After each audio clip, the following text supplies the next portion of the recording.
รู้เรื่องไว้ปรับมกស្រី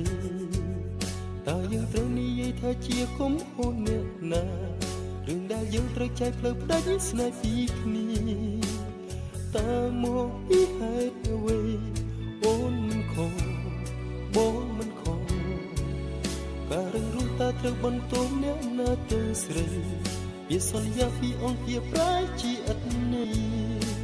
គ្មានសល់អ្វីទៀតឡើយស្ដាយក្តីស្នេហ៍ដែលទៅតែមិនចាប់ដើមរាមិនទាន់បានភ្លឺច្បាស់ស្រាប់តែរលាយและการในស្នេហាទាំងឡាយត្រូវរូបរយអស់នេះចង់ប្រាប់ថាស្នេហាត្រូវការពេលវេលា